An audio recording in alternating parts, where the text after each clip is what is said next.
gentlemen, let's get back to that Nebraska game versus Northwestern. Scott Frost took over in 2018. Since then, the Cornhuskers have yet to win a game against any team that finished the season ranked in the AP poll. They're 0-16 during that span, the worst in all of the FBS. Rutgers next worst at 0-15. You never want to be compared to Rutgers if you're in this situation. Des, what do you need to see out of Scott Frost if he's going to keep his job?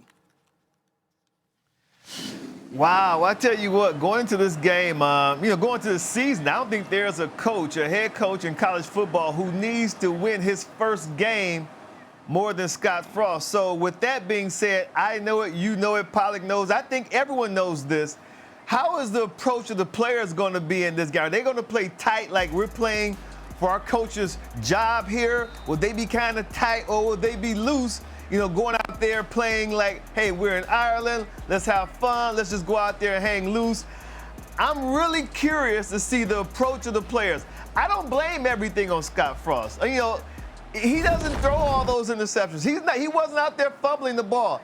As crazy as it may seem, as a player, sometimes you have to take the onus on yourself to go out there and play at a particular level or at a particular standard. And I thought that Scott Frost did a good job of keeping his guys in games. But, David, we would watch Nebraska play, and it was like a comedy of errors, the way they would just find ways to lose games late. And sometimes, as players, you got to take the onus on yourself to go out there and perform well.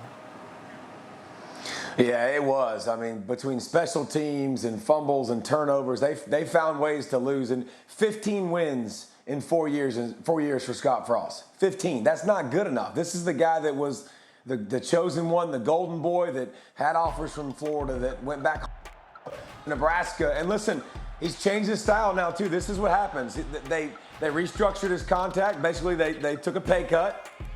He took a pay cut. Fired his offensive staff, brought in Mark Whipple, a new offensive coordinator, brought in 20 transfers. So I think Scott Frost and Nebraska see the importance of this season and turning it around because so far, his 4 years has been nothing but disappointment.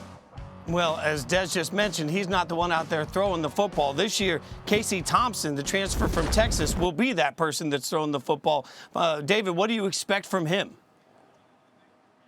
Well, it's interesting. He led the passing touchdowns, which I think will take people by surprise, but he had a really good year last year, and I trust Casey Thompson not to do what Adrian Martinez did, turn the football over, be reckless, make some of those crazy plays. So I think it's more about Scott Frost hiring Mark Whipple and having an offensive identity. I think they've been all over the place offensively the last several years, but I think Casey Thompson, you bring in a guy with veteran leadership, with experience. And again, I'm in mode now. This is why you bring in Casey Thompson.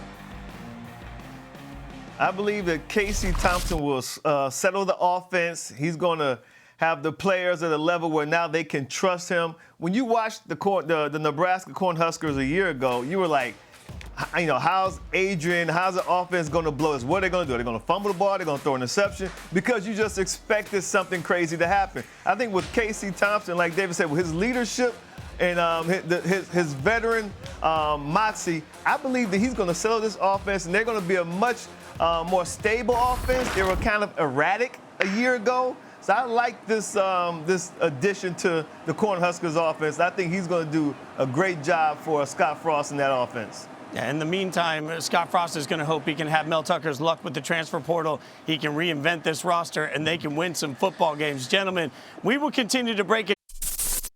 Thanks for watching ESPN on YouTube. For live streaming sports and premium content, subscribe to ESPN+.